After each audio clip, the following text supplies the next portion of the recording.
mengeluarkan surat persetujuan cuti kampanye.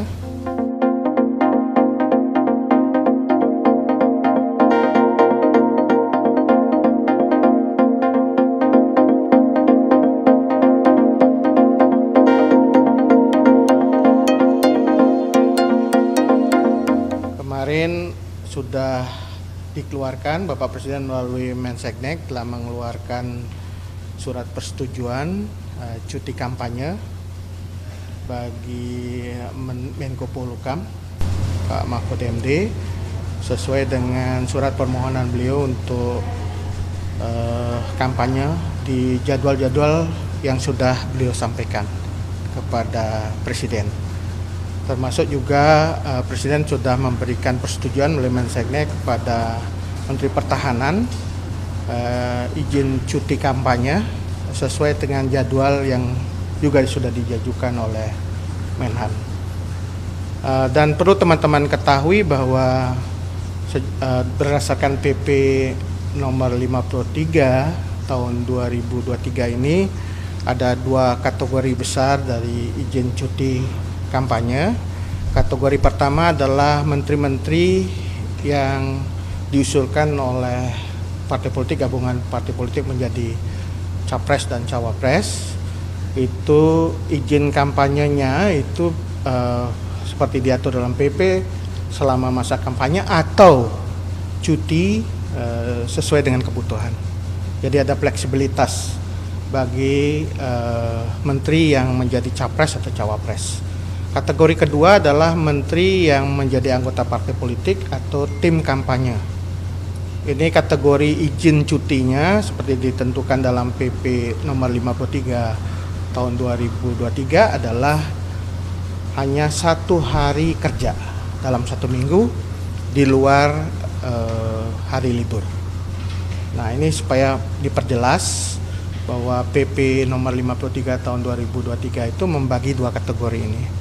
Antara yang menteri yang capres dan cawapres dengan menteri yang menjadi anggota partai politik atau menjadi tim kampanye. Kira itu dulu update-nya. Kalau ada perbedaannya di jumlah hari cutinya gitu. Kalau menteri yang menjadi capres atau cawapres itu ada fleksibilitas.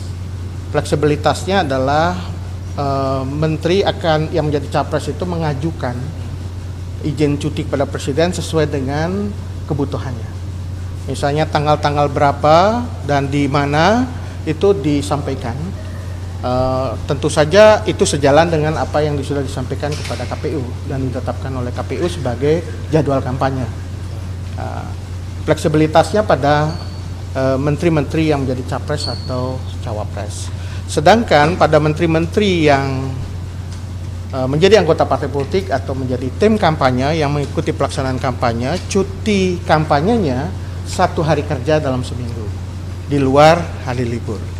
Ada detail tanggalnya, ada juga sesuai dengan jadwal yang ditetapkan KPU. Di KPU kan mereka juga sudah menyampaikan jadwal kampanye kan, kapan, di mana, dalam waktu-waktu itu mereka mengajukan izin cuti kepada Presiden. Ya, pilihan mundur itu pilihan individual ya. Ada juga menteri-menteri atau wamen yang bergabung dalam tim kampanye atau anggota partai politik yang mundur. Tetapi dalam peraturan perundang-undangan yang kita miliki tidak ada kewajiban untuk mundur. Bahkan dalam PP nomor 53 tahun 2023 itu kan mengacu keputusan MK. Putusan MK kalau nggak salah nomor 68 tahun 2022 yang menyatakan bahwa menteri atau pejabat negara setingkat menteri tidak harus mundur dari jabatannya kalau dia dicalonkan menjadi capres atau cawapres. Itu semangat yang muncul dari PP 53 itu menindaklanjuti hasil keputusan MK MK nomor 68 tahun 2022. Nah, mengenai menteri-menteri di luar capres dan cawapres itu juga aturannya jelas 1 hari kerja dalam 1 minggu ya. Itu juga ada aturan yang sudah jelas koridornya dan prinsip-prinsip dasarnya adalah dalam cuti itu kan tidak boleh memanfaatkan fasilitas negara. Jadi yang namanya cuti ya menjalankan sesuatu yang berada di luar tugasnya gitu ya.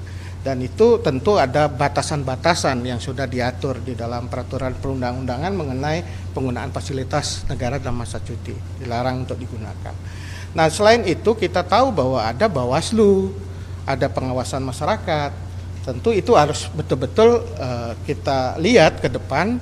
Kalau koridor aturan perundang-undangnya sudah mengatur dengan jelas, maka itu harus dijalankan, dan juga ada pengawasan Bawaslu dan juga pengawasan masyarakat.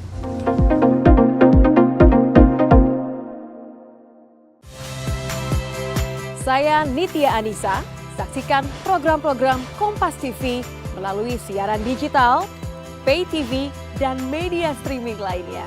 Kompas TV, independen, terpercaya.